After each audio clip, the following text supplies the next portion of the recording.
Pues muy buenas noches a todos. Gracias por acompañarnos. Espero que estén muy bien. Y el día de hoy le pedí a la doctora Cindy Greenawalt y al doctor Sarbelio Moreno que nos hablen de estos temas que me parecen que son muy interesantes, muy útiles y muy importantes para grandes y para chicos. Bien lo decía Hipócrates, que el alimento sea tu medicina y así la medicina será tu alimento, ¿no? Entonces, y en alguna de las pláticas he oído que Cindy dice, somos lo que comemos y realmente sí somos lo que comemos y es muy importante lo que entra por nuestra boca porque nos ayuda a mantener nuestro sistema inmunológico saludable o enfermo. Entonces, por eso le pedí a estos dos grandes doctores. La doctora Cindy Greenewald es pediatra con maestría en nutrición infantil y es adscrita en el Hospital Instituto Nacional de Pediatría. Y el doctor Sarbelio Moreno es infectólogo pediatra, director de enseñanza del Hospital Infantil de México. Entonces, vamos a empezar primero con el doctor Sarbelio Moreno, que, bueno, ya nos va a hablar del interesantísimo tema lo apasiona muchísimo, ¿verdad, Sarbelio? Claro que sí. Que es la microbiota y todo esto. Y después la doctora Sidney nos va a hablar de cómo a través de una nutrición adecuada podemos mantener también a esta microbiota para que estemos saludables o para que nos enfermemos. Entonces, no sé, bueno, no te ves, Sarbelión. Es que me dice, no es posible iniciar, no puede iniciar su video porque el anfitrión lo detuvo. No me veo. A ver otra vez. A ver. A ver, espérame. Iniciar video. No, no puedo. Voy.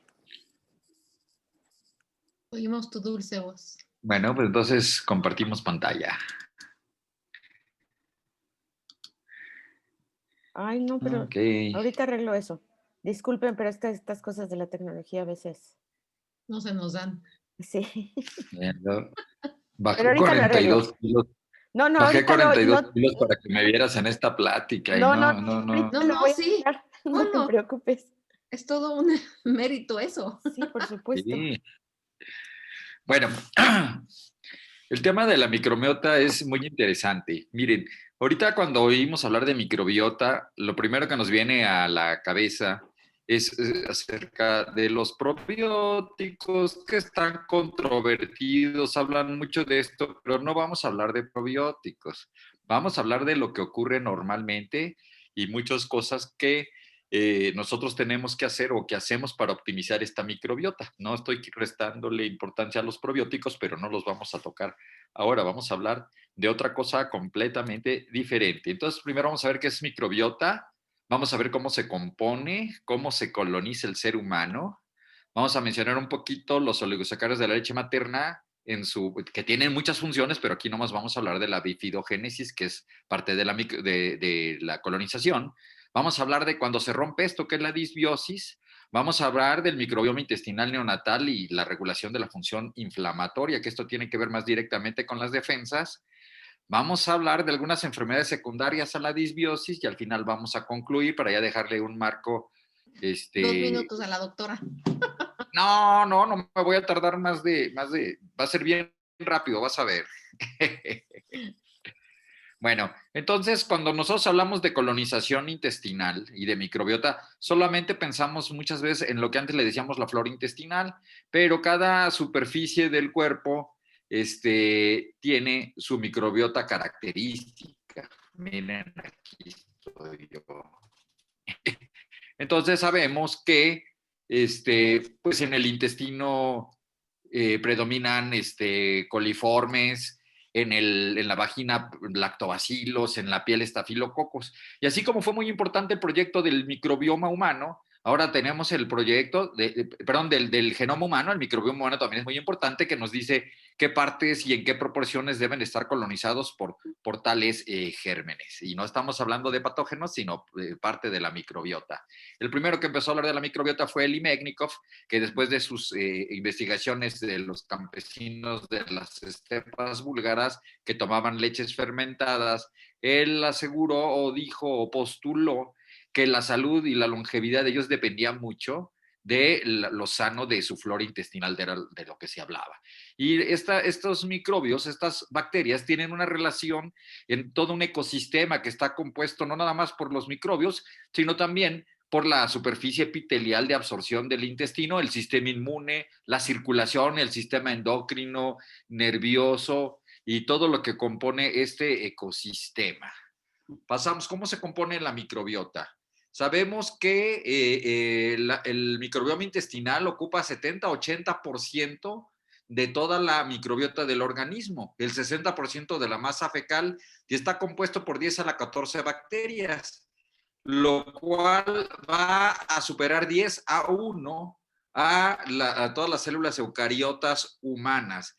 El genoma el microbioma supera 100 veces al genoma humano y muchas de estas bacterias aún no han sido identificadas, pero podemos clasificarlas, una clasificación que no es taxonómica, sino funcional.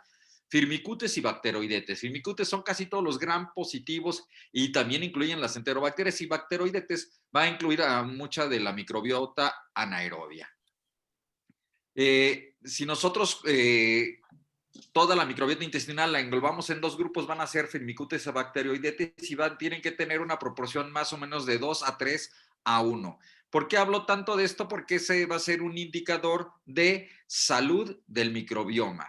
Pero si nosotros no vemos puros microbios, sino para ver la complejidad que tiene la microbiota, viéramos o sumáramos todas las funciones que tienen las bacterias, en cuanto a bomba de flujo de los antibióticos, todas sus funciones de permeasas, de glucosiltransferasas, de integrasas, todas las funciones enzimáticas, es un montonal de funciones que tiene la microbiota, de funciones bioquímicas, ¿sí? Ahora, antes pensaba que el niño que nace va a llegar a un medio estéril, pero ya sabemos que hay comunicación entre la microbiota de la boca, la intestinal y la geniturinaria con la microbiota o con el ambiente fetal. Entonces, muchos de estos microbiomas van a influir en que el niño ya nazca colonizado. El problema es que hay alteraciones como la prematurez, la preeclampsia, el bajo peso al nacer, que van a cambiar esta microbiota y va a predisponer a enfermedades, ¿sí? Hay factores de la mamá, desde la exposición a antibióticos, factores ambientales, anormalidades metabólicas como la diabetes gestacional, el hipohipertiroidismo, y hay algunas características determinantes del niño, como la alimentación al nacimiento, la exposición a antibióticos, la edad gestacional, el tipo de alimentación que va a tener, o si es hospitalizado, que entre los dos factores van a influir en la colonización del niño. Entonces tenemos tres escenarios. El niño que ¿no? El niño que nace por parto vaginal y se alimenta de fórmula, y el niño que nace por cesárea. Cuando el niño nace por parto, las bacterias de su microbiota van a predominar los de la vagina de la mamá, de la piel de la mamá y de las heces maternas. Y dependen mucho del inóculo que tiene el niño a la hora de pasar por el canal del parto y la gran cantidad de microbiota de la vagina de mamá que va a ingerir. Mientras que los niños que nacen por cesárea se van a colonizar del ambiente médico en el que ellos nacen.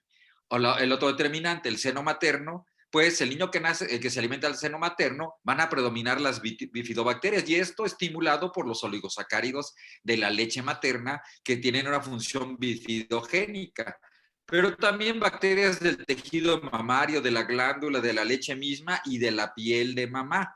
Mientras que el niño que nace, que se alimenta con fórmula, va a tener una microbiota diversa más similar a lo de los adultos. Y fíjense bien cómo se modifica. Los niños que toman seno materno tienen un equilibrio más adecuado entre firmicutes y bacteroidetes, mientras que los niños que se alimentan con lactancia artificial casi no van a tener anaerobios. Si quiero especificar bien esto, los anaerobios les tenemos mucho miedo, nadie se quiere infectar por anaerobios, cuando le dan un piquete, una tripa y pasa la circulación, los anaerobios son tremendos, sí, pero los anaerobios son los que mantienen en el equilibrio de la microbiota. Sin anaerobios no podría ser posible la colonización inicial, ¿sí? Sabemos que los oligosacáridos de la leche materna son el tercer componente sólido de la leche materna y van a tener especificidad cada uno de los diferentes oligosacáridos por diferente bifidobacteria y van a predominar sobre todo los bifidobacterias de niños, que es el Bifidobacterium infantis. A partir de estos oligosacáridos, la microbiota, las bifidobacterias van a producir ácidos grasos de cadena corta, acético, butírico y propiónico. Y estos van a tener funciones bien específicas. La más importante es la acidificación del medio, que hace que muchos citotóxicos alcalinos o bacterias pH sensibles no sobrevivan. Pero también tienen que ver el propionato, el butirato, aumentan la motilidad del intestino, disminuyendo el estreñimiento, disminuyen la producción de gases y lo más importante, el ácido butírico es el sustrato esencial para los enterocitos, para que estos no crezcan de maneras aberrantes, no haya pólipos, divertículos, neoplasias. Al diferenciarse mejor los enterocitos por acción del butirato y del propionato, va a haber mayor capacidad de absorción, se va a absorber más calcio, más magnesio y va a haber menos pérdida de sodio y de potasio, ¿sí? Normalmente tenemos un concepto medio maniqueo, las bacterias malas y las bacterias buenas, pero no hay bacterias malas y bacterias buenas, hay funciones bacterianas buenas y funciones benéficas.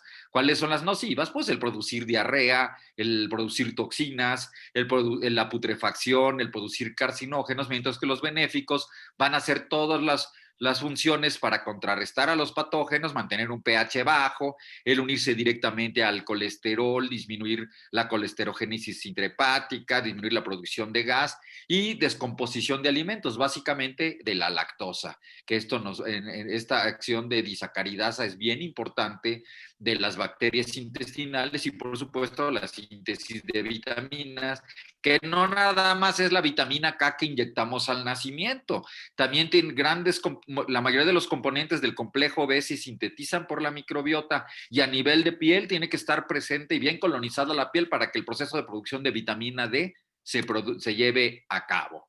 ¿Cuáles son las principales acciones que tiene la microbiota para evitar la colonización por patógenos? Primero, antagonizar, o sea, producir sustancias que antagonicen a las bacterias malas. Inmunomodular. Las bacterias van a estimular a la célula M, que es la célula presentadora de antígeno, y la eferencia va a ser a la hora que se presente algún virus o alguna bacteria, ya el sistema mediado por linfocitos T, linfocitos B, células plasmáticas, teniendo como efector la célula dendrítica, va a reaccionar ante un polisacárido o algún ácido teicoico malo de una bacteria nueva o partículas virales. Y el de exclusión, el competir por sitio de unión y por alimento contra los patógenos. Cuando nosotros tenemos un medio ambiente adecuado, diverso, con muchas bacterias diferentes y en buena cantidad, así como un ecosistema sano, donde hay más de 100,000 insectos, plantas, etc., como dicen los ambientalistas, va a ser sano. Cuando disminuye la variabilidad de la población, es más, la máxima manifestación de reducción de la diversidad es cuando nada más tenemos Clostridium difficile, que tenemos colitis pseudomembranosa, es que tenemos disbiosis. Eubiosis es cuando hay armonía, disbiosis es cuando se pierde esto. Ahora, tomando en cuenta la disbiosis, vemos aquí un campo donde está todo erosionado, hay disbiosis, donde está colonizado por selva, hay eubiosis. Y esto tiene varios efectos importantes. Y el principal colaborador para la disbiosis, pues bueno, el principal colaborador somos nosotros los médicos con el uso indiscriminado de antibióticos. Los antibióticos son muy buenos porque había antes de la era en la era preantibiótica, pues muchas cosas no se curaban, pero ahora pasa, no sé, cuando Alfredo Nobel descubrió la dinamita y servía para hacer caminos y puentes, pues estaba a todo dar, pero cuando lo empezaron a utilizar para la guerra, como ahorita está pasando, que eso, abusamos de los antibióticos, pues viene resistencia bacteriana, infecciones por oportunistas, enfermedades atópicas, obesidad y muchas otras cosas. Cuando tenemos una colonización adecuada, no tenemos problema, pero cuando empezamos a consumir antibióticos, nos empezamos a colonizar por microbiota resistente a los antibióticos. Por ejemplo, algo que nos empeñamos por dar en la torre es a la microbiota oral. La mayoría de los estreptococos que se identifican, de 50 estreptococos, 49 son nuestros amigos. Solo el Piógenes es malo y solo bajo ciertas condiciones vamos a tenerlo. Y también tenemos gram negativos en la boca, pero cada vez que utilizamos un antibiótico vamos a matar esta microbiota y van a predominar Streptococcus mutans, que es el más resistente. El Streptococcus mutans va a producir sustancias que van a reclutar glucanos de la dieta, los va a traer otras bacterias como Actinomyces, y todas estas se van a incorporar, van a hacer un biofilm en el esmalte del diente y vamos a tener caries dentales, ¿sí? Entonces el uso de antibiótico va a hacer que por selección bacteriana tengamos infecciones bacterianas como son las caries dentales, que es la infección bacteriana más frecuente del mundo. Si nosotros matamos los estreptococos, descolonizamos y va a predominar un elemento de la microbiota que es la Candida albicans y vamos a tener candidiasis oral. Y si nosotros matamos las bacterias, vamos a crear un pH muy ácido que va a hacer que se reactive el herpes, que lo obtuvimos cuando teníamos un mes de vida y que nos va a acompañar toda la vida y se va a reactivar en la menstruación, en el estrés, en la fiebre o con las enfermedades pero aquí al matar la microbiota oral y producir un pH muy ácido va a hacer que se reactive el herpes. Entonces vemos cómo cuando causamos disbiosis en la boca, no estoy poniendo como ejemplo el intestino, vamos a causar infecciones bacterianas como las caries, micóticas como la candidiasis oral y virales como la estomatitis herpética. Aquí les quiero mostrar cómo utilizamos un montón de antibióticos, sobre todo amoxicilina con ácido clavulánico. Ninguna faringitis debemos usar amoxicilina con ácido clavulánico porque Piógenes no produce beta-lactamasas. El ácido clavulánico se inventó para otras cosas.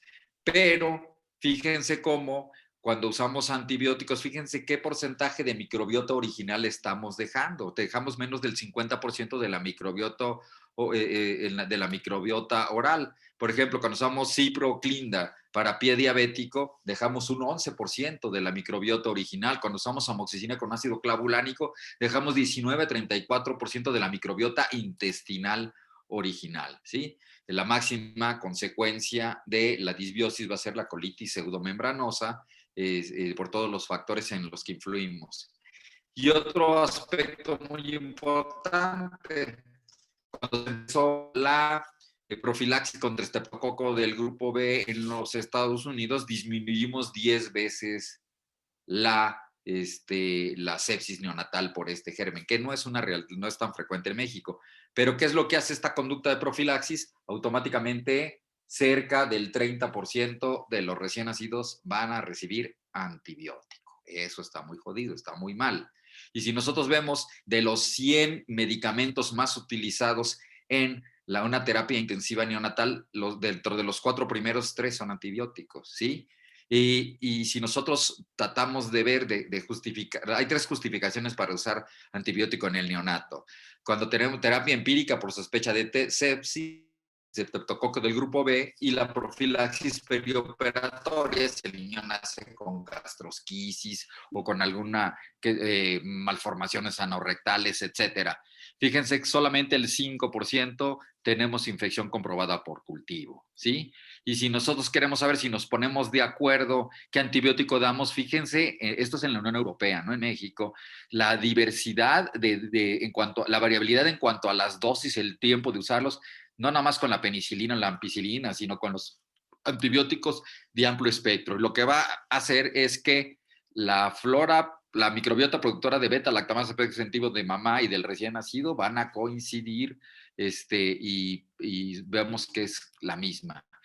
Lo mismo pasa con los gram positivos, con los estafilococos, y hay muchos estudios que demuestran cómo el niño, conforme va creciendo, sigue excretando estafilococos resistentes y gram negativos resistentes por ese uso inadecuado.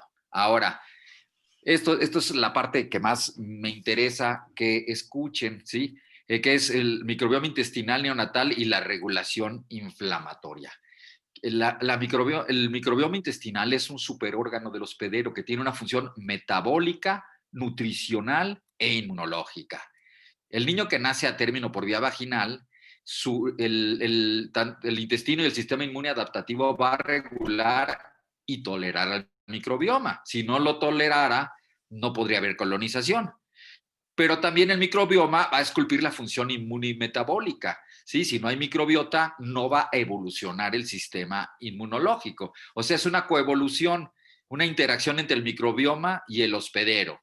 Cuando hay una desorganización en esta, va a haber disbiosis. Ya hay dos enfermedades muy importantes que tienen que ver con la disbiosis neonatal. La sepsis de inicio tardío, que va a hacer que vaya una translocación de bacterias y migren al torrente sanguíneo, y la enterocolitis necrosante, que tiene componente tanto infeccioso como isquémico. Acuérdense que los ácidos grasos de cadena corta que vimos aumentaban la circulación esplácnica, aumentaban la circulación hepática, la circulación portal, y al tener una disbiosis no vamos a tener este plus. Entonces tenemos organismos pioneros que son la nueva microbiota que está colonizando y un sistema inmune virgen que no está diferenciado. Entonces va a ser una educación, los organismos, la microbiota va a educar y modular el sistema inmune, y el sistema inmune va a regular el desarrollo del microbioma. O sea, los dos se van a autolimitar.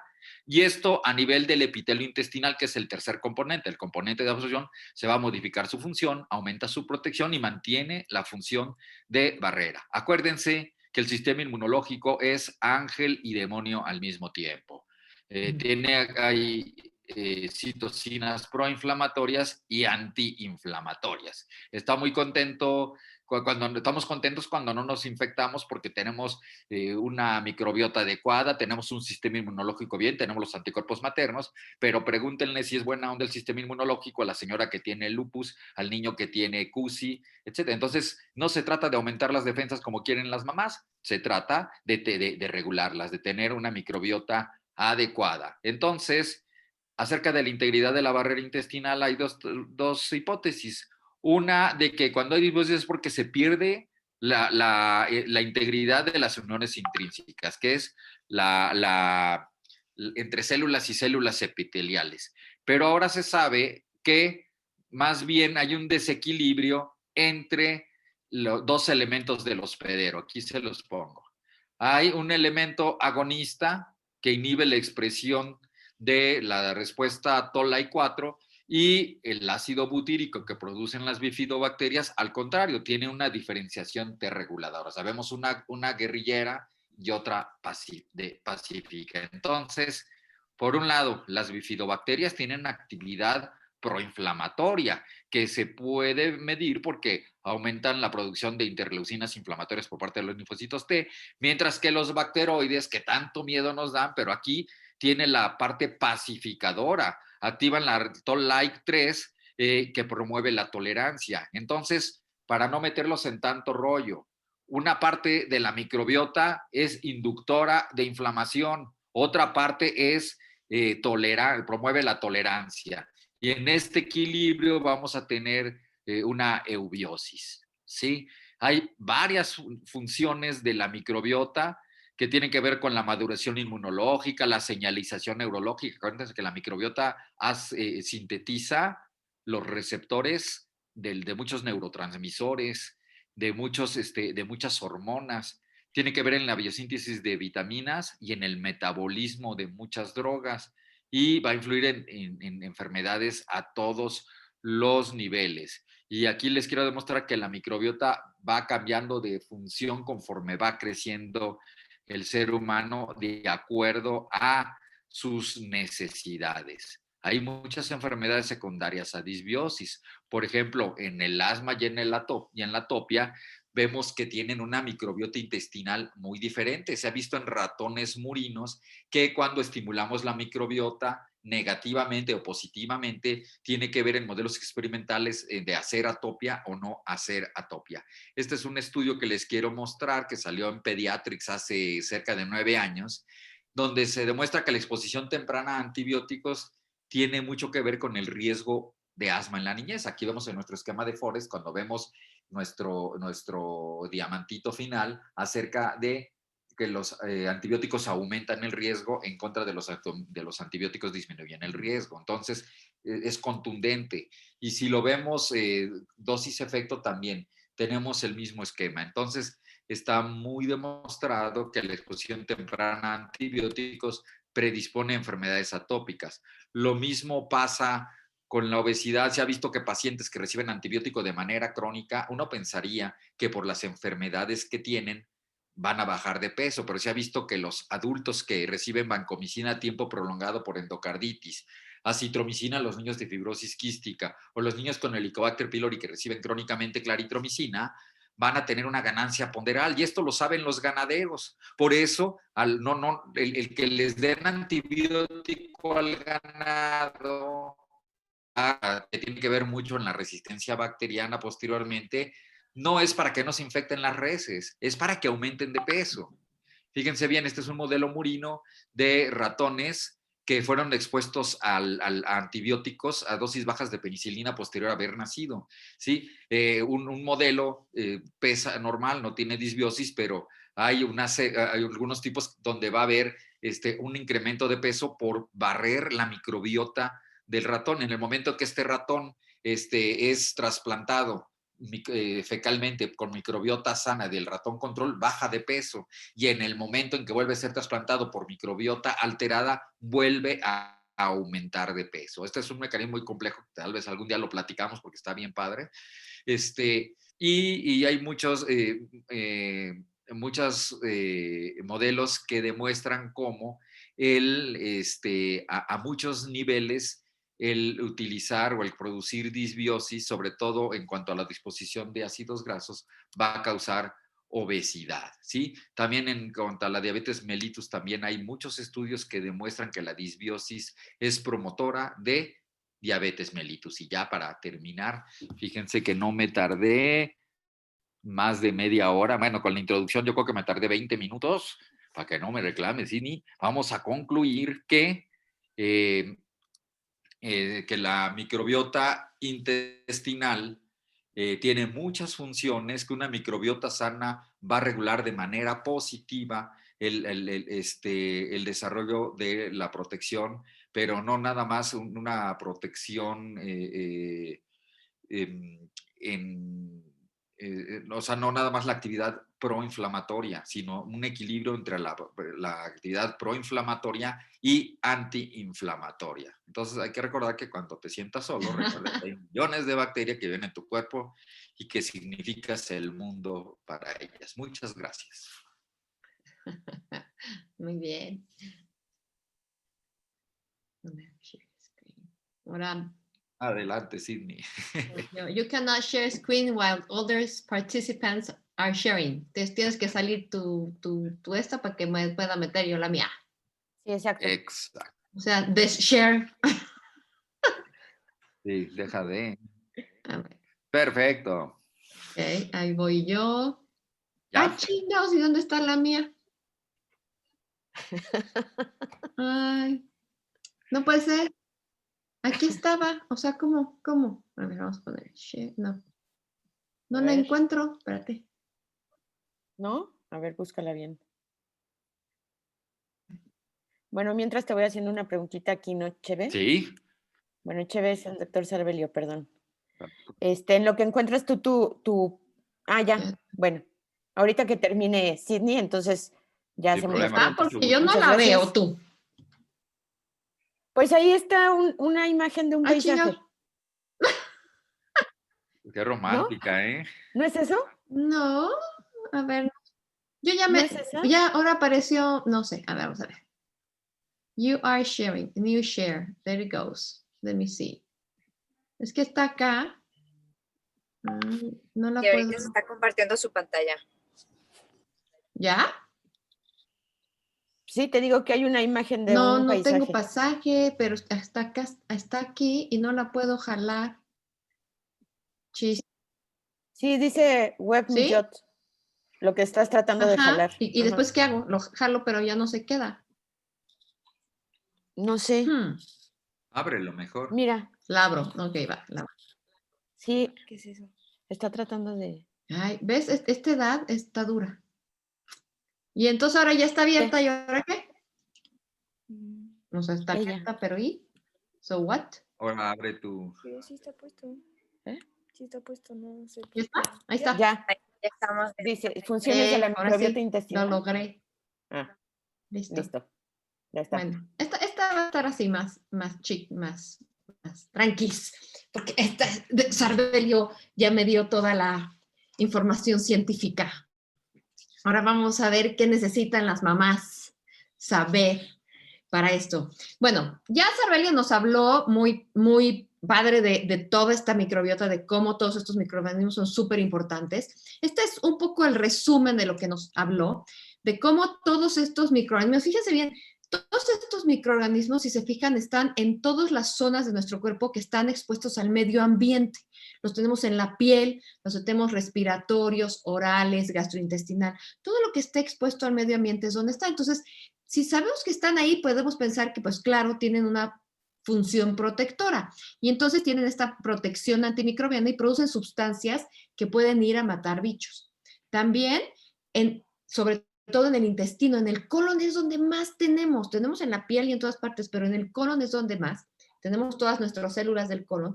Pero ustedes se imaginan cada vez que comen un taco de suadero en la calle, que yo no sé quién lo hizo, qué charco le brincó y entra a mi cuerpo. Y mi cuerpo, mi intestino y mi sistema inmune tienen que decir, esto lo absorbo, esto es malo, esto lo tengo que matar. Este comportamiento es bien difícil. El cuerpo le cuesta, entonces tiene que tener un sistema muy avanzado para saber qué es. Y uno de ellos es esta microbiota, que entre una de sus funciones, aparte de producir sustancias, forma como un ejército así encima para que no deje pasar nada malo.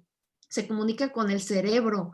Ustedes creen, tenemos muchísimas neuronas en el cerebro, pero el otro lugar donde tenemos muchísimas es en el intestino. Ese intestino se mueve porque tiene neuronas y producimos un neurotransmisor en el intestino, que es muy importante, que regula el estado de ánimo, el que nos dé hambre. Y entonces, ¿no? Se junta con el cerebro y es por eso que también ahora hablamos de que muchas enfermedades como depresión, ansiedad, puede ser que estos bichos ahí abajo no estén bien alineados ¿no? En esta eubiosis y que por eso podemos tener también problemas aquí. Ya vimos lo de metabolismo de nutrientes, cuando ellas comen, producen sustancias que van a ir al resto del cuerpo y van a producir muchas cosas benéficas, entre ellas efectos antiinflamatorios, vitamina K, colesterol, y esta cosa es padrísima, la inmunomodulación, que esta microbiota le va a enseñar a mi sistema inmune a regular, a saber qué es bueno, qué es malo. Entonces, es por eso que tenemos que tener una microbiota buena desde el principio. Esta ya la vimos, ¿no? ¿Cómo empieza la microbiota? Ya vimos que en la pancita no es estéril, creíamos que era estéril y parece que no es estéril, pero independientemente de eso, cuando naces, por eso, mamás, es importante que cuando nace el bebé nazca por el canal de parto, porque ahí es de los primeros bichos que se va a llenar y como dijo Sarbelio, lactobacilos y bifidobacterias son los primeros que predominan esos 6 meses. Por algo ha de ser que son esos los más importantes, porque tienen una función muy clara. Entonces tienen que nacer, no les den miedo, está así hecho. Ya la ciencia ha avanzado, les ponen su bloqueo, ya no duele, pujan tantito. Como es natural, se arreglan así rapidísimo, no es una cirugía. Yo sé, muchas mamás le tienen miedo al dolor, pero es algo natural y pasa. Y aunque no lo crean, al poco tiempo van a querer tener otro niño. Pero ahí se llena de bichos. Y esta es la primera parte que tiene que estar súper bien. Y después cuando empieza a comer, ahorita lo vamos a ver. Y esta microbiota se establece muy bien los primeros 3 años de vida.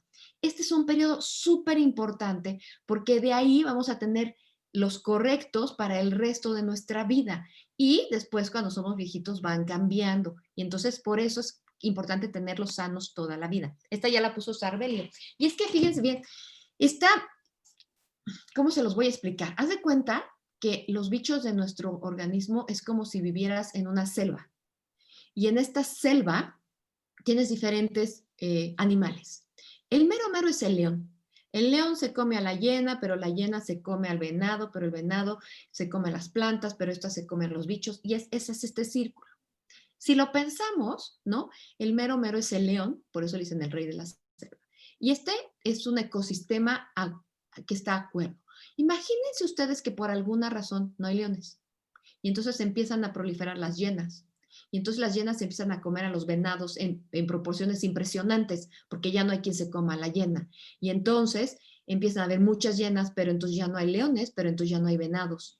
Y entonces estos venados no se empiezan a comer todo este pasto, y entonces empiezan a crecer desmedidamente y empiezan a ver otros animales que no deben. Eso es disbiosis. Eso es disbiosis. Cuando este ecosistema se ve totalmente perturbado y ya nadie tiene las funciones que debe de hacer para que todo esté en armonía. Entonces, ese es el chiste, que tengamos una armonía para que cada quien tenga y haga lo que le toca. Ahora, entonces, ya vimos que yo necesito en la pancita de mi mamá tener una oral bien, no estar infectada, tratar de no tomar antibióticos, tener una unos bichos acordes en su intestino y estar sana. Ella tiene que comer bien y todo para tener sanos, porque de estos pasan al bebé. Después es este canal de parto y después le voy a empezar a dar de comer. ¿Qué comen? Y entonces, fíjense bien, un prebiótico es la comida, ¿no?, de estos microorganismos, un prebiótico. Así. Es un alimento, fíjense bien, selectivamente fermentable, y ahorita vamos a hablar diferentes cosas, que permite cambios específicos en la actividad de la microbiota.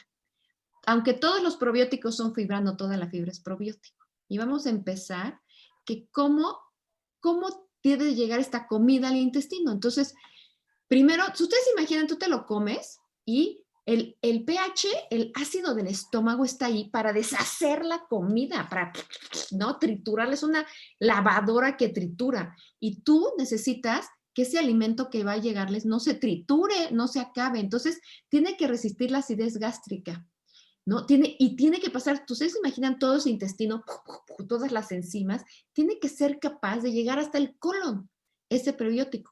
Ahí tiene que ser capaz de que las bacterias se lo coman, se lo tienen que comer, y entonces tiene que llegar intacto para que entonces produzcan, ellas crezcan, es su comida, y ellas produzcan sustancias que van a ayudar a todo lo que ya estamos viendo. Entonces, mantener microbiota sana, lactancia materna versus fórmula. Obviamente, nunca va a haber nada parecido, nada, a la lactancia materna. Esta es una leche de humano para humano, ¿no? Está hecha que tiene todo para el humano. Por ejemplo, la leche de ballena, seguramente, pues está en el fondo del mar y hace un frío y es gorda y tiene grasa. Seguramente esta leche tiene más grasa, pero la ballena tiene un cerebrito chiquito. Entonces, esa leche es especial para, yo hablo cetáceo, para esta ballena es diferente. Si eres un caballo, probablemente la leche de caballo necesita más proteínas porque es puro músculo, tiene que correr. Bueno, el ser humano es diferente. Por ejemplo, lo que más nos crece es la cabeza.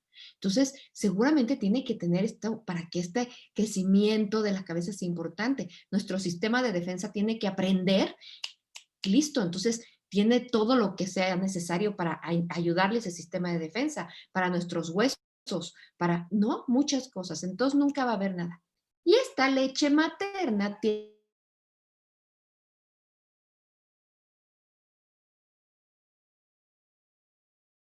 con una lactosa que son de entre 10 y 15 pegaditas. Eso es un oligosacárido. Pero los de la leche humana está muy padre porque aparte de esta azúcar y esta lactosa al final, tiene pegada otras cosas como ácido siálico, fucosa, que parece que también tienen efecto en otras partes. Fíjense que es el tercer componente más grande de la leche humana, de la leche que le damos al bebé. Y son estos azúcares que van a pasar todo el intestino sin que les pase nada y van a llegar. Y más allá de darle de comer, fíjense lo que hacen. Estos pueden ser señuelos, estas azúcares están ahí y entonces llega una bacteria y cree que es una célula y va y se le pega, ¡pum! Y entonces la inactiva y se la lleva. Entonces ya no me infectó mi célula. También es lo que decíamos, se pega ahí al epitelio del intestino y entonces hace que cambie todo y que le enseñe a mi sistema inmune cómo funcionar y haya regulación. Aparte de que le va a dar de comer a la microbiota y va a haber regulación. Entonces, por eso, los niños alimentados al seno materno parece que hacen menos alergias, ¿ok? Porque están regulando este sistema inmune a partir de esos prebióticos que le vamos a dar a la microbiota. ¿Se acuerdan de este ácido ciálico que llevan los HMOs? Así les decimos, Human Milk Oligosaccharides. Parece ser que este ácido ciálico es muy importante en el desarrollo del cerebro. Tenemos mucho ácido ciálico. Entonces, creemos que también ese ácido ciálico extra va al cerebro.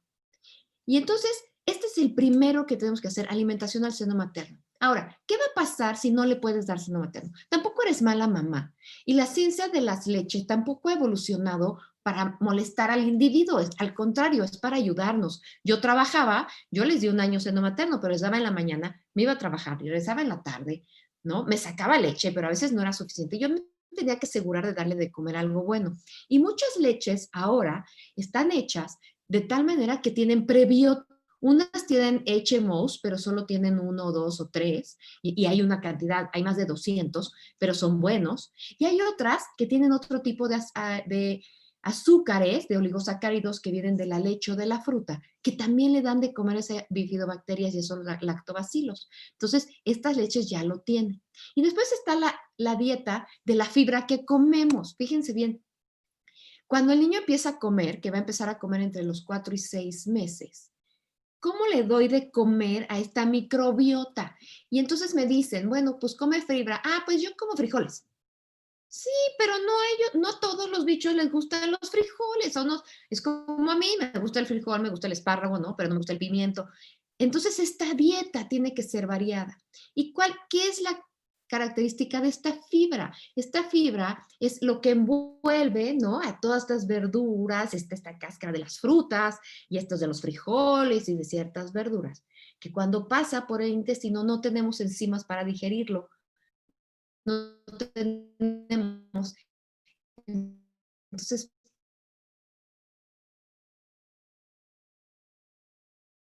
comerse esta azúcar. Entonces se la comen, ellas crecen, se multiplican y producen sustancias, entre ellas, por ejemplo, el butirato, que sabemos que tiene efectos antiinflamatorios buenísimos y también pasa a nivel sistema nervioso central y ayuda a estos neurotransmisores y a disminuir ansiedad y todas estas cosas. Entonces, el niño cuando empieza a comer, es como le digo, es que le di la manzana, ¿con cáscara? No. ¿Cómo? O le di el caldito de frijol. ¿Cómo? Pues el frijol, la cáscara, es una excelente fuente de fibra, las lentejas. Y acuérdense, yo quiero que mi hijo no haga alergia. Exactamente, ¿no? Y muchos años atrás decíamos, no le des los alimentos para que no haga alergia. Y dijimos, wow, nos equivocamos. Fíjense que nos equivocamos, porque ahora sabemos que entre los 4 meses y el año, tú le tienes que dar todo, porque ese sistema de defensa, su sistema inmune, está aprendiendo a tolerar. Y entonces la microbiota le presenta el frijol, el huevo, el pescado, esas cosas fresas que decían que hacían alergia, y le dice, ahí te lo estoy presentando, tranquilo, no pasa nada, haz tolerancia, no hagas alergia. Y ahora sabemos que los niños a los que les damos todos estos alimentos tienen menos riesgo de hacer alergias en el futuro. Por eso les damos huevo, les damos pescado, les damos fibra. Es importante que desde ahorita empiecen a comer fibra. Estas bacterias también comen otras cosas, también proteínas y grasas, pero en menor proporción. Lo que más comen son este tipo de fibras. Y alimentos que más fibra tienen son, por ejemplo, los espárragos, las endivias, las alcachofas, el ajo, la cebolla. Tienen inulina, la soya, que le encanta a estas bacterias. Entonces yo las tengo que mantener sanas y darle. Y otra cosa que han oído es, pues los yogurts tienen bifidobacterias. Ah, el kefir también es como los búlgaros, tiene lactobacilos. Ah, el chucrut, que son como estas coles fermentadas. Estos alimentos que se fermentan, ¿qué es lo que pasa? Les pones una bacteria y entonces empiezan a crecer, fermentan y producen sustancias como ácido láctico, como algunas otras, alcohol, Y entonces son benéficas para nosotros porque una, son alimento para la bacteria y la bacteria produce estas sustancias. Por eso, todos estos alimentos como el kefir, el yogurt, el chucrut, el kimchi, el miso, que son fermentados de la soya, nos ayudan en nuestra alimentación diaria para mantener principalmente bifidobacterios y lactobacilos vivos, activos, haciendo las funciones que deben de hacer.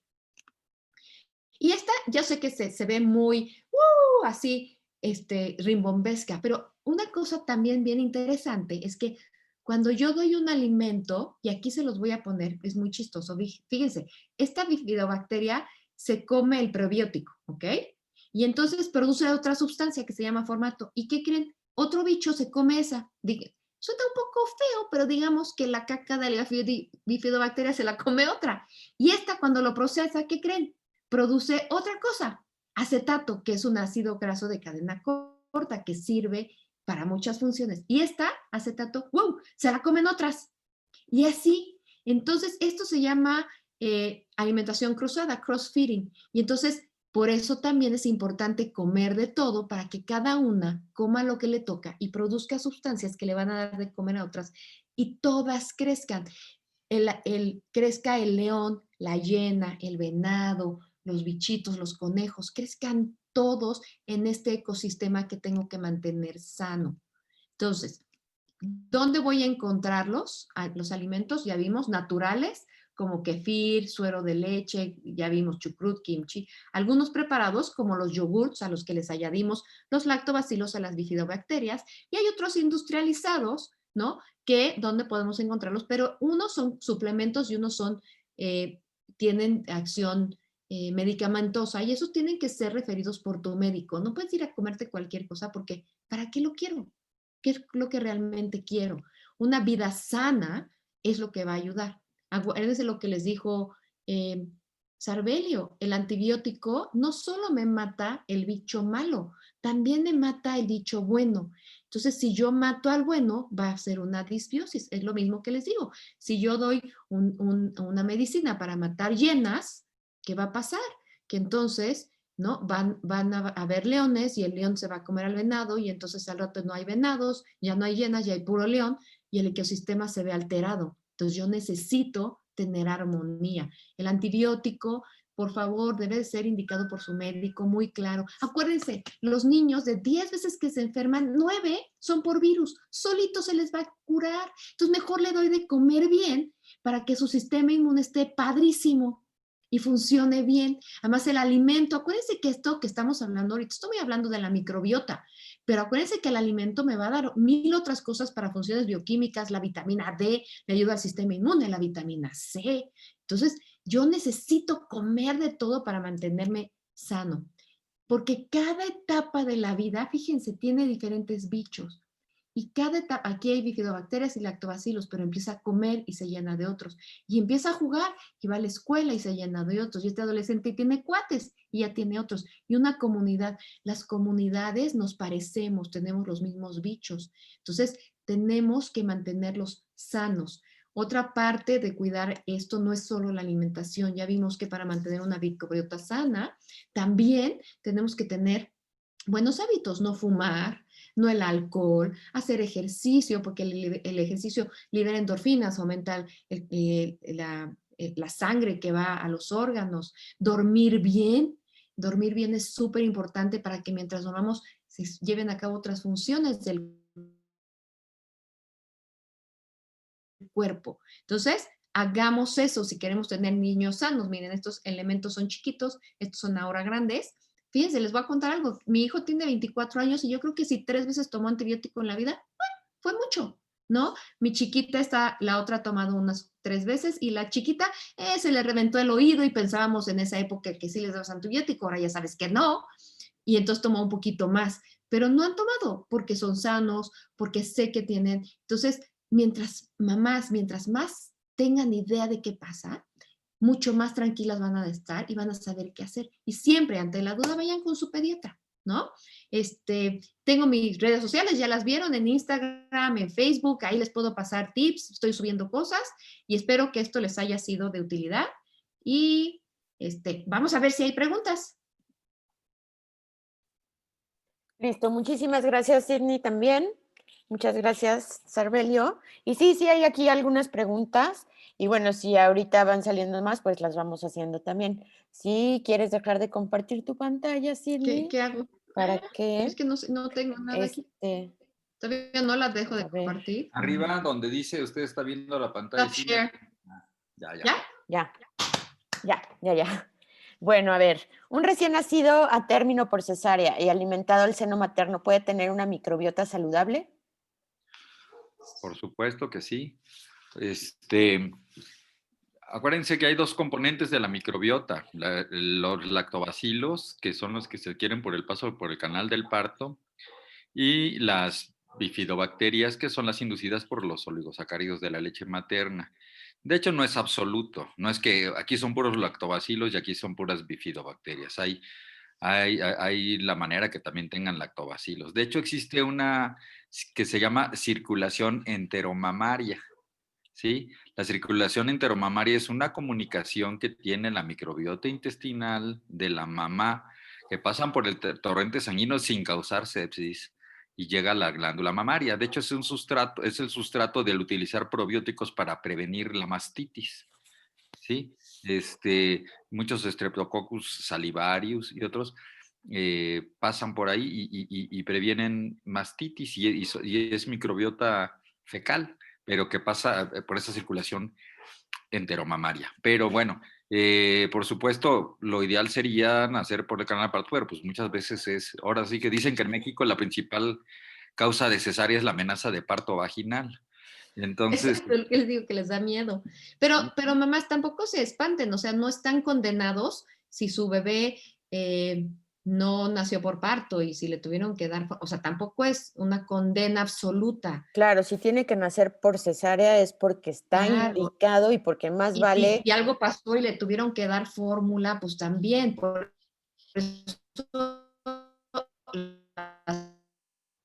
no le pasa nada y vamos a tener maneras de mejorar un parto a una cesárea y nunca se va a parecer una lactancia materna, una fórmula, nunca. Pero tampoco está condenado de por vida, porque tenemos muchas maneras en el medio ambiente y de la alimentación y del cuidado ¿no? Del amor, del apapacho, de que salga, de que tenga animales, de que se rodee de otras cosas, de no estrés, de no fumar, ¿no? Que le van a ayudar a mantener esa microbiota sana. Y tenemos muchas herramientas como médicos para favorecer una buena colonización. Exactamente. Que ahí va la segunda pregunta. Una niña que nació por cesárea y tomó más fórmula que pecho, ¿cómo le ayudas a tener una microbiota sana? Exactamente lo que vas a decir.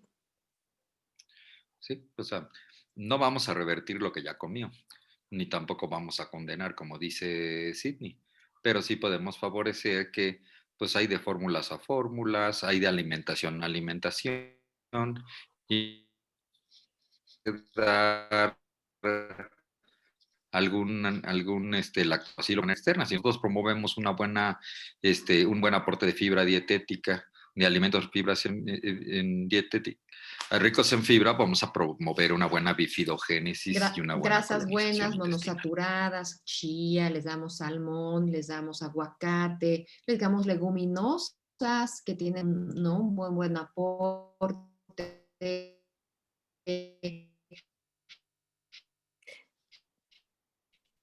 Les damos microbiota, ¿no? A crecer bien. Entonces, ese es el chiste, que cuando el niño empiece a comer, nos aseguremos de que tenga una buena alimentación y que le demos de todos. No le tengan miedo, mamás. Sí, claro, le vas a dar un plato de frijoles y lleva la cáscara y cuando se eche una caca se van a espantar porque va a ser explosiva con pedazos de cáscara, ¿no?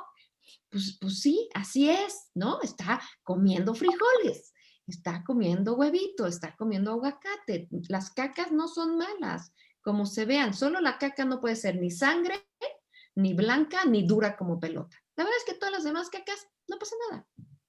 Y si a eso le agregamos no antibiótico, claro, pues todavía mucho mejor. Ya le hicimos. ¿Qué opinarías del Yakult? ¿Es recomendable o no? Mira, es un buen probiótico, El problema es la cantidad de azúcar que tiene. Entonces, y el exceso. Ningún alimento en el mundo es malo, ¿eh? O sea, nada. Ninguno es malo. El chiste es cuánto y cuándo y cómo. Entonces, si tú le das, por ejemplo, el LT40 que tiene menos azúcar y a lo mejor es 1 al día, estamos bien, ¿no? Aparte tiene más lactobacilos el LT40 que los otros. Ajá, ¿no? Shirota es buena y se ha visto que tiene efectos benéficos, pero Exacto. si le das todo el tiempo pinche yogur, todo el día, 20 al día, porque el niño no come, y entonces, pero el yogur sí le gusta, pero no, entonces ya no, dale Claro. uno, está bien. Ok. Fíjate cuando le des un yogur, la cantidad de azúcar que tiene el yogur, la cantidad de proteína que está agregado. Por eso tenemos que aprender a leer qué les damos. Y un poquito a favor de este lactobacilo a nivel laboratorio. Hace Shirota. Bueno, yo cuando he sembrado, he cultivado así el estándar de oro, que es producir más de 10 a la 11 unidades formadoras de colonia, con el único que lo he conseguido es con el Yakult. O sea, cualquier otro, es muy fácil que lo que viene en las indicaciones de un alimento no se cumplan. Entonces, muchos de los probióticos y de los mismos que están aceptados, o sea, está aceptado Saccharomyces boulardii, Lactobacillus rhamnosus GG, Lactobacillus reuteri, pero no viene la cantidad que se prescribe. Y si tú siembras un Yakult y te crecen lactobacilos, pero hasta tienen un proceso de control de calidad. Bueno, yo tuve la fortuna de ir a Japón a ver, tienen unas técnicas de envasado de anaerobios tecnológicamente geniales. Entonces, independientemente de la calidad del lactobacilo, el único que despierta las unidades formadoras de colonia que viene, que dice eso a favor de es que sí crece, o sea, y que sí está viable. Y una Malos cuando cosa. lo tienen en el súper 2 días ahí afuera, pues bueno, quién sabe. No, a eso me refiero, eso te iba a decir, mamás, cuando vayan al súper, cuando compren el yogurt, el Yakult, de todo, es lo último que compran, se van a su casa y lo meten al refri, porque en ese transcurso que no está refrigerado puede morir porque son bacterias vivas, tienen que tener cierta temperatura. Entonces, ¿qué pasa? Que vamos, compramos el yogur, después nos encontramos a la comadre, platicamos, después nos vamos ¿no? Vamos por los niños a la escuela, otro tanto, y no sabemos cuántos mueren en el transcurso y cuándo te lo vas a tomar, si vuelven a crecer, si no. Entonces, una cuestión recomendable es que sea lo último que compren, de ahí se van a su casa, lo meten al refri y se aseguran, ¿no? Que tiene el número de... Y peor si se lo mandaban de lunch. Sí. todo el día en la lonchera. No, o lo compras yo lo he visto en el mercado sobre ruedas que lo tienen ahí sin refrigerar, ¿no? O las yaculeras que van de casa en casa. Sí, quién sabe qué tanto frío. Entonces, eso sí, pongan atención en eso. Algo que está en el refri, tiene que estar en el refri, por lo tanto, tiene que seguir en el refri rápidamente. Okay. Oiga, hay 2 probióticos mexicanos que realmente han salvado, bueno, les han ayudado mucho a los niños en 400 años de historia. El primero, se ha visto que el pozol no pozole, que pues es una bola de masa de tortilla que la llevan envuelta en hoja de plátano y se la llevan de lunch y la disuelven en agua y eso se toma, pero muchas veces la dejan de un día a otro. Hay estudios que incluso en Proceedings of Biological, bueno, en varias revistas indexadas, y el pozol tiene un montón de bifidobacterias y de lactobacilos y uno segundo que nos da mucha animadversión, pero es rico y hay artículos nuevos, es el pulque.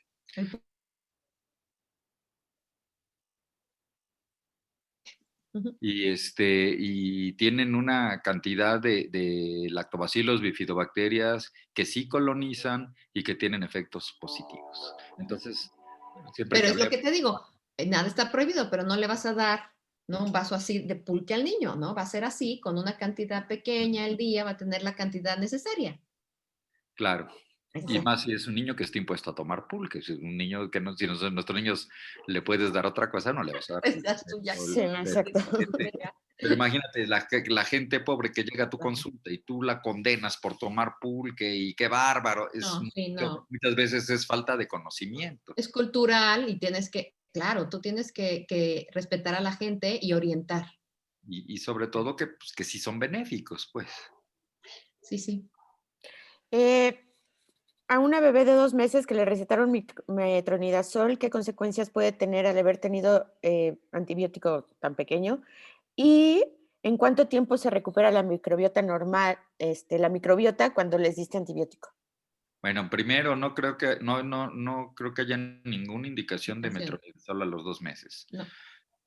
Desde el 2003 se descubrió la entamueba dispar, que es la que durante muchos años se confundió con entamueba histolítica porque con microscopía óptica es indistinguible, pero sí se han fijado, bueno, cuando yo era casi estudiante de los primeros años, todo era amibiasis y el esquema del IMSS era ampicilina, metronidazol, caulin, pectina. Ya no hacemos diagnósticos de amibiasis, es extraordinariamente raro, pero si alguien no tiene ese conocimiento, van a diagnosticar amibiasis y es rarísima la amibiasis y le van a dar o sea, no hay ninguna justificación para darle, A un niño de 2 o meses. sea, para que dar metronidazol no sea iatrogenia. La verdad no hay ninguna indicación de dárselo. Bueno, ya se lo dieron, pues hay que tratar de no suspender la lactancia materna y si no caídos perdón, en los sacaros de la leche materna que pudiera tener lactobacilos. Bueno, generalmente tienen bifidobacterias las fórmulas de inicio, pero pues, que mejor que tengan HMOs y tratar de no volverlo a hacer y orientar a la mamá de que no ocurra, de que no hay ninguna justificación y no debieron de haberle recetado eso. Y Pues sí sí. se puede tardar muchos meses, muchos meses. Hay casos en los que se ha dado antibiótico por mucho tiempo y puede tardar años en recuperarse una buena eubiosis. Sí. Entonces, esa es la cosa, ¿no? Entonces, en esta bebé, como dice Sarbel, seno materno, si no es una muy buena fórmula, cuando empiece a comer, asegurarnos de que come muy bien y todo. Ok. ¿Se puede dar chía y avena diario a los niños de 2 años? Sí, Es chía y recomendable. avena, sí. Chía y avena, ajá. ¿Es Ujú. recomendable que los niños consuman búlgaros y a partir de qué mes? Pues yo creo que sí es recomendable, Sí, o sea, es una buena fuente, pero pues si el niño está tomando vitamina C, yo creo que no es necesario. La vitamina C, la chichi, chichi. este, Sí. ya tienen, pues no están tomando búlgaros, están tomando mexicanos, pero pero pues es un buen alimento, no Sí, hay ningún. sí, sí, y cuando para el seno materno y le van a dar de comer, pueden, ¿no? Lo de los búlgaros lo pueden poner en la leche que le dan, le pueden hacer un licuado, se puede poner encima de la fruta, y sí, no le pasa nada. Oye, ¿y los búlgaros se tienen que refrigerar o Se a pueden, temperatura ambiente? no, pueden estar a temperatura ambiente, nada más que si están a temperatura ambiente cada 24 horas te tienes que asegurar de que cambias si los pones en leche, ¿no? Que los tienes que cambiar cada 24 horas, y si los pones en el refri puede durar mucho más sin que cambies la leche. ¿No? Puede durar hasta 2, 3 días. Entonces, esa Ok. es la diferencia, pero puede estar en medio ambiente o en el refrigerador. Una mamá tan meticulosa como para mantener vivos los búlgaros, es casi como tener un tamagotchi sin que se muera o un bonsái. Eso va a ser muy Sí, yo buena tengo madre. búlgaros, por eso sé. Ahorita estoy sin lácteos, entonces no tengo ahorita, pero Es tan buena madre. Oye, ¿con qué alimentos o probióticos se le ayuda a una niña estreñida? fíjate que no hay ningún estudio así preciso de que si tú das alguna cepa específica clara, ayudes al estreñimiento. Sí se ha visto que con una microbiota sana, ¿no? La absorción de microelementos y el movimiento y las peristalsis sí se ven mejoradas. Entonces, eso sí funciona. Entonces, aquí más bien el estreñimiento lo que puedes hacer es dar una dieta rica en fibra, que la fibra ya vimos que hay soluble e insoluble, que forma bolos a fin de cuentas, sobre todo lo insoluble, que va a empujar, pero acuérdate que cuando das fibra tienes que dar agua. Si no da agua, le va peor porque se le hace un masacote. Y entonces ahí vas a hacer dos cosas. Una, vas a promover que se mueva, ¿no? La materia fecal y el intestino. Y al tener una microbiota sana vas a tener, vas a promover peristalsis, vas a promover la liberación de ácidos grasos que van a ayudar a la absorción, al movimiento y a un buen control. Oye, ¿qué opinas de la lactulosa como prebiótico? Que bueno, eso también lo puedes encontrar como medicamento y pues va a ayudar también al estreñimiento, ¿no? Sí, sí, se ayuda porque esta lactulosa, pues es exactamente, al no absorberse en el tracto, llega al intestino y se la comen y entonces es un buen prebiótico, ayuda a crecimiento. Acuérdense que cuando le vamos a dar este tipo de cosas a los niños, estas bacterias al fermentar producen gas y entonces están distendidos con gas, los lactobacilos y esto hacen un pH ácido donde no crecen los microorganismos patógenos y entonces a veces estas evacuaciones pueden ser ácidas, huelen un poquito ácidas y entonces las mamás se espantan porque ¿no? Son explosivas en todo. Entonces hay que empezar poco a poco, ¿no? Por eso los educamos a los niños desde chiquitos a tolerar estas cantidades de fibra para que después puedan comer fibra bien. Si es un adulto que nunca come y de un día para otro yo le quiero zumbar frijoles, lentejas, espárragos, todo, se va a sentir mal. Se va a sentir distendido, con gases, le puede dar diarrea si le doy lactulosa. Entonces, poco a poco, poco a poco. Por eso los niños es una Yo muy creo que el buena. secreto de la lactulosa es la dosis, ¿no? Claro, Este, si exactamente. es en gran cantidad, pues vas a caer una diarrea osmótica, pero un efecto prebiótico cuando lo empiezas a dar mezclada con la fórmula. Ujú. Este, y también, bueno, no hay, ahorita de la pregunta de si había algún probiótico, estoy completamente de acuerdo con Sidney. Hay varios estudios, pues no sería un prebiótico, es un antibiótico con efecto prebiótico, que es la rifaximina. Taximina. Se ha visto que no tiene espectro para lactobacilos ni para bifidobacterias y favorece el crecimiento de dos bacterias, la Akkermansia mucinifila y el Fecalibacterium prausnitzii. Estos tienen que ver en la digestión del moco intestinal y reducen la absorción de la glucosa. De hecho, hay estudios de rifaximina versus metformina, ¿sí? Oh, Para ver normoglucemia. Pero dentro de los efectos que tiene, a la hora de que tú disminuyes toda la carga bacteriana que tú favoreciste con la disbiosis, que tú favoreciste con el uso de inhibidores de la bomba de protones, con antibióticos. Se ha visto que utilizada en buenas cantidades, aunque pues uno que tiene la bandera de no usar antibióticos cuando no se necesitan, pero en casos muy específicos de sí. estreñimiento grave, ya cuando agotaste la dieta, todo, y el Contumax y lo que tú quisiste usar, una buena herramienta es la rifaximina. Incluso la utilizan mucho los proctólogos, porque ves la carga para las hemorroides y el esfuerzo, el pujido y todo el efecto deleterio que tiene el estreñimiento en ellos. La rifaximina tiene un efecto, pero nada más no quiero que el mensaje que se quede sea den antibióticos pero sí la Muy rifaximina. específico y el doctor es quien tiene que decidir cuándo. Sí. ¿Recomendarías inulina de agave para el estreñimiento? Sí, sí puede ayudar, sí puede ayudar. Es un excelente, la inulina es un excelente prebiótico, ¿no? Le ayuda y puede ayudar un poco. De hecho, casi toda la inulina la que usan para usos comerciales es de la chicoria, ¿no? De la chicoria. Ujú. De la chicoria. Oye, Sí. aquí dicen que yo no sé si el Yakult se transporta en refrigeración hasta llegar al súper, pero es lo que preguntan aquí, que si el proceso de transportación en los camiones repartidores, ¿qué pasa? No creo que lleguen fríos al súper. Sí, sí llegan fríos. Este, Y llegan fríos sí, Sí, y es muy resistente fuera del refrigerador también. sí, sí aguanta. O sea, sí ayuda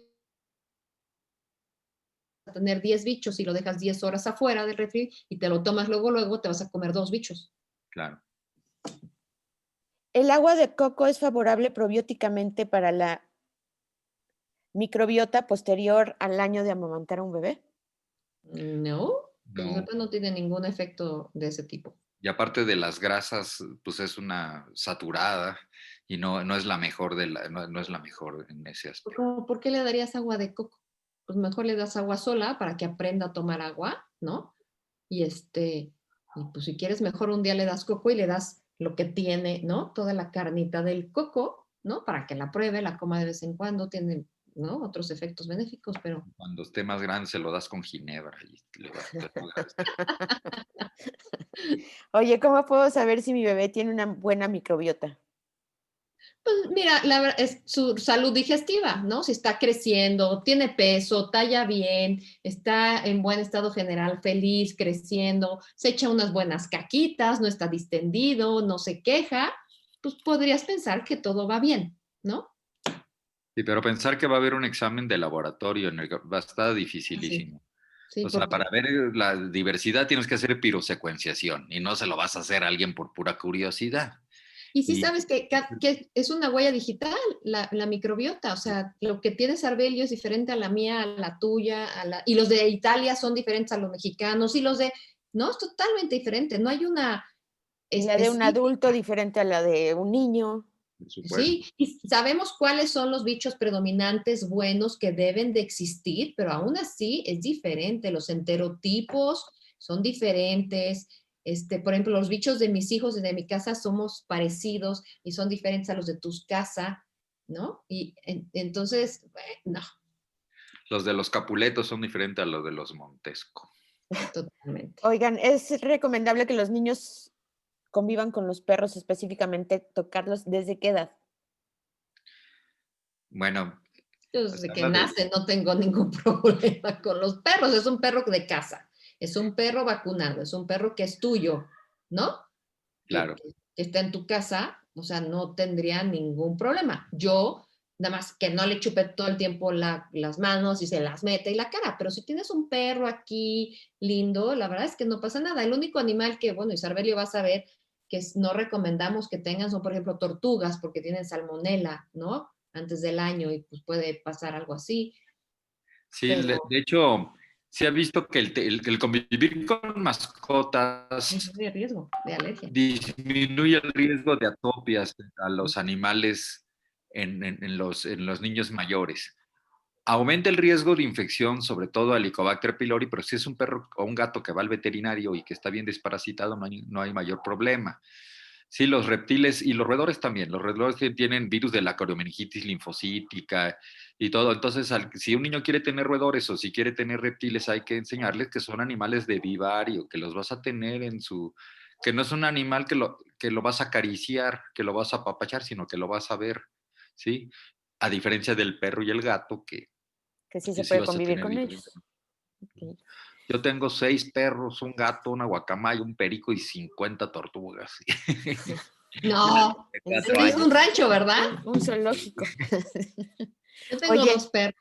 Pero los niños de granja, los que viven en zonas urbanas y con animales y vacas, tienen sí menos su riesgo alergias. de alergia de todo tipo, tanto atópica, piel, como esta marcha respiratoria, como estas alimenticias, sí se ve que son muchísimo menos a los que están en la ciudad sin Claro, todos estos bichos, ¿no? Oye, claro. Cindy, ¿qué opinas sobre la alimentación vegana en los niños pequeños? Yo digo que no. Te voy a explicar por qué. El niño es un ser totalmente diferente al adulto. Está en crecimiento, ¿ok? Entonces sus necesidades son muy diferentes a las que tenemos nosotros. Ahora, sí puede llevar una vegana si tiene una muy buena nutrióloga, ¿no? Que le suplemente. Por ejemplo, B12 no la vas a poder tener más que de productos animales. Entonces, B12 no hay manera más que suplementarla, ¿sí? Taurina, muchos aminoácidos que solo están a nivel de animal, no lo va a tener, ¿no? El hierro, la cantidad de hierro y de alimentos que va a tener que comer para tener hierro es impresionante. Por ejemplo, una embarazada, te voy a hacer un ejemplo, de 200 miligramos al día que necesita una mujer al día, con 300 gramos de hígado de pollo los suplementa, que son 3 pedacitos, y necesitaría 2 kilos de espinaca. ¿No? Además, esta de la espinaca no se absorbe igual porque es NOEM y la del animal es EM, entonces se absorbe mejor, ¿no? El zinc también lo encontramos mucho más en cosas animales. Entonces, ¿se puede hacer? Sí. Lo puede llevar a cabo alguien que esté sumamente entrenado y sepa cómo hacerlo, pero no es lo recomendado. Ahora, ¿yo qué les digo a mis pacientes? Dame chance, es un niño. Vamos a crecerlo, vamos a darle lo necesario para el músculo, para el cerebro, que les dije, que el ser humano, el cerebro es otra cosa, ¿no? La B12 se necesita para terminaciones nerviosas, para glóbulos, para el DNA, para la activación del DNA, o sea, tiene miles de funciones. Déjalo como hasta los 6 años. Y en los 6 años lo empezamos a hacer vegano, ¿ok? Y entonces lo empezamos a suplementar si quieres, pero necesita crecer primero. No es un adulto. ¿Se puede? Sí, bajo una estricta manejo de alguien que sepa, pero no es lo recomendable. Y vegana menos, todavía vegetariana, pues a lo mejor tiene huevo, pescado, pero wow, vegana sí está canijo. Perfecto. Oye, Cheve, ¿cómo influye la salud o una microbiota oral saludable de la embarazada en el recién nacido? Mira, tiene mucho que ver en cuanto a la colonización tanto de placenta como la colonización intestinal. Se ha visto, por ejemplo, que alguien que tiene una microbiota oral sana, no, todos estos bichos del micoplasma, hominis, clamidia, todos estos atípicos al nacimiento van a reducir de una manera muy importante. También problemas de coriamnoitis disminuyen muchísimo por esta circulación, esa comunicación oral placentaria. Entonces sí influye, en el embarazo influye muchísimo. Okay. Y también en la colonización mamaria, porque si tú tienes predominio de Streptococcus salivarius, y Streptococcus salivarius no es nada más, no es una especie, sino es un grupo, un complejo, así como Streptococcus viridans. Entonces, los que se han visto que más promueven, que más previenen mastitis, son estos, los del grupo salivarius. Y así como hay circulación enteromamaria, también hay oromamaria, ¿sí? Entonces, si tú tienes un microbiota oral sana durante el embarazo, vas a favorecer una buena colonización mamaria y una buena colonización vaginal. Oye, ¿y cómo puede saber una ¿Y mamá o una disminuyes el futura riesgo mamá? de, perdón? No, sigue, continúa, perdón. Iba a decir que también disminuyes el riesgo de parto prematuro y de abortos, porque se ha visto que las mujeres que tienen, ¿no? Tienen Sí, lo que mayor pasa es que la riesgo de colonización por abortos o clamidia, partos prematuros. por clamidia y por ureaplasma es la que produce estos partos Ujú. prematuros. Entonces, al tú tener más bien micoplasma hominis en vez de ureaplasma urealítico, mi clamidia trachomatis, vas a prevenir estos partos prematuros y estos ¿Y cómo puede pérdidas. saber una futura mamá que tiene una microbiota oral sana?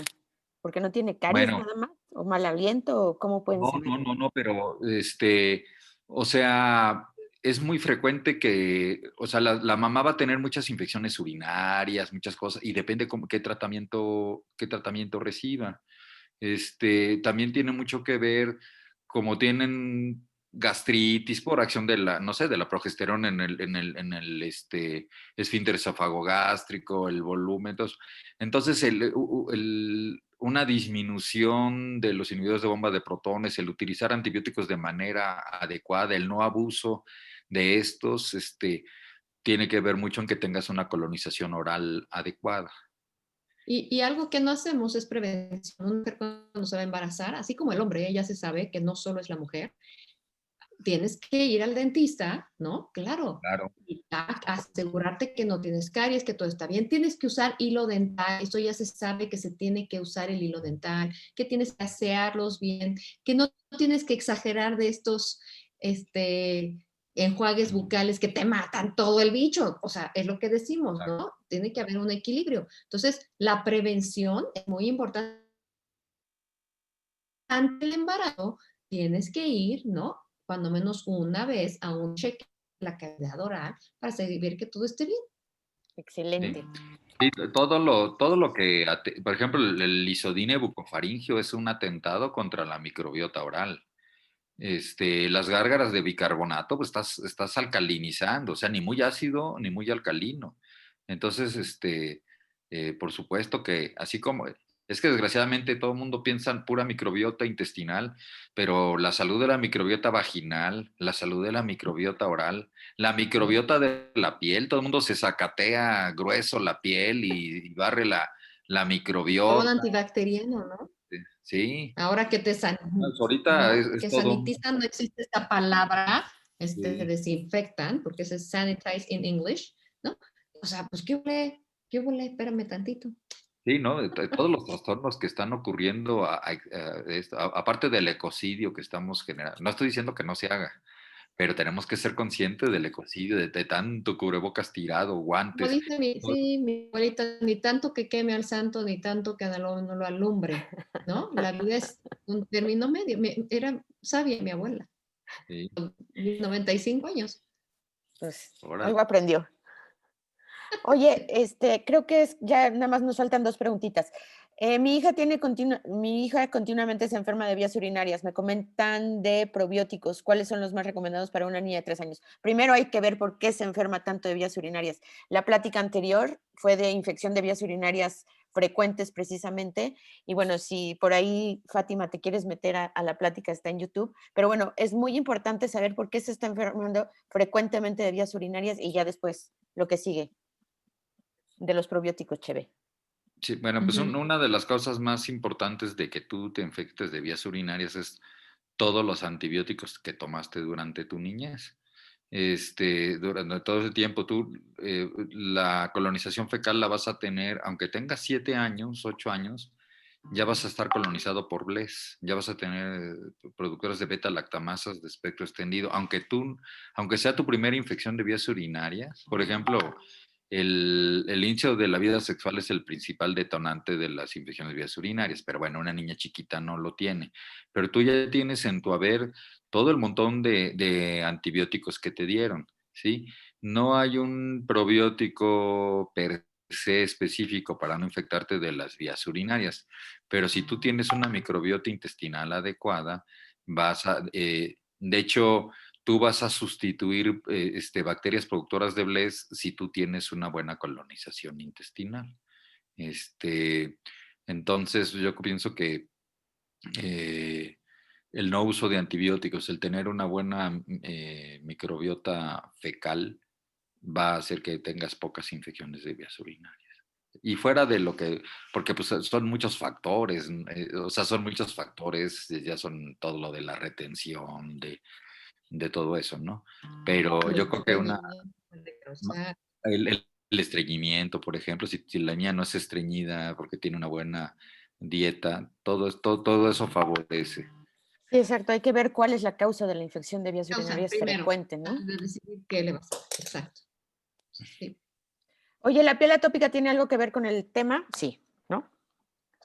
Mira, dentro de En algún punto sí. sí tiene que ver, nada más que no podemos comprar todo lo que nos venden. Hay niveles de evidencia para el uso de probióticos. O sea, sí está bien establecido, pero para la diarrea del viajero, para la diarrea por antibióticos, para prevención, disminuye el nivel de evidencia para enterocolitis necrosante, y para atopia no es, se ha visto que para eczema sí tiene que ver, pero también, pues sí son líneas de estudios, no todo es realidad, ¿sí? Realmente, pues hay muchas líneas muchos que se está investigando, es prometedor, posiblemente en algún momento se vayan a tener buenos resultados, pero que sea una realidad ahorita no lo es. Sí, hay algunos estudios en los que en último trimestre a las mamás les dieron algún, ¿no? Probiótico y después se lo dieron al niño y parece que disminuyó el riesgo. Pero acuérdense que el tener esto es multifactorial, no es de una sola cosa. Es muchas cosas los que hacen que puedan tener estas atopias o este problema. Entonces, una sola cosa no lo va a solucionar. Y acuérdense, cada uno de nosotros somos únicos e irrepetibles. Como estamos hechos y cómo respondemos y cómo crecimos y en nuestro medio ambiente y la epigenética va a hacer que seamos totalmente diferentes y respondamos diferentes. Entonces, no todo funciona igual para todos. Entonces, mientras no haga daño, podemos utilizarlos. Hay ciertos que se han recomendado que funcionan y que pueden ayudar, pero no es la panacea, no es, me lo van a dar, se lo va a quitar y ya, eso fue. No, ¿ok? Pero mientras no haga daño, hay algunos que se pueden utilizar. Pero sin entrar al uso de probióticos, hablando de una microbiota sana, sí está bien establecido que con una buena relación de firmicutes, bacteroidetes, o sea, el no tomar antibióticos, el no abusar de los antibióticos, sí, esos estudios de que los niños que usaron más antibióticos de niño tienen más predisposición al asma o a enfermedades atópicas, eso sí es cierto, ¿sí?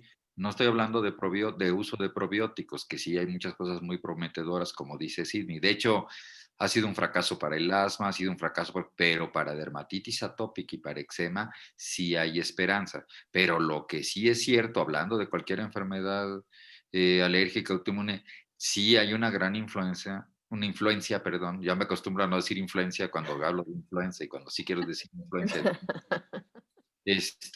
Sí la salud intestinal, o sea, el tener una microbiota íntegra, sí protege contra las enfermedades atópicas y específicamente contra la dermatitis atópica.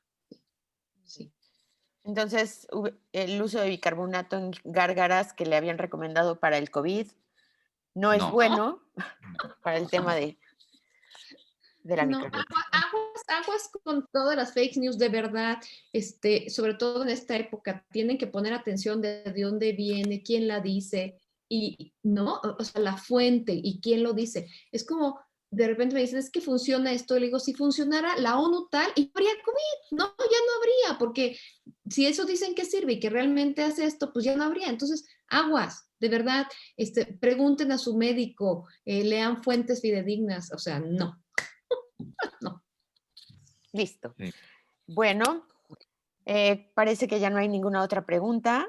Yo les quiero dar las gracias a ustedes dos, a Sidney y Sarbelio, por habernos dado esta súper interesante plática. Y pues cualquier duda los pueden consultar. Pero no vimos tus datos. Bueno, pero es la doctora Sidney Greenewald, está en Instagram y en Facebook. Y al doctor Sarbelio Moreno, da consulta también en Médica Sur, lo pueden encontrar en el Hospital Médica Sur. Igual que a mí, que soy la doctora Gabriela Millot, para los que hayan estado que no me conocían. Igual también a mí. Ah, y Sidney también y también en el ABC de Santa Fe, ¿no, Sidney? Santa Fe, ajá, los jueves. Y en el Hospital Médica Sur. Sale, pues muchas gracias por la invitación. Gracias, Arbelio. Qué gusto verte. Gracias. Un placer haber compartido con ustedes dos. Me tocó ser el feo del grupo, pero... No, ¿te ves muy bien? Sí, 40 kilos menos de cuántos. No manches, yo quiero 5 y no veo claro.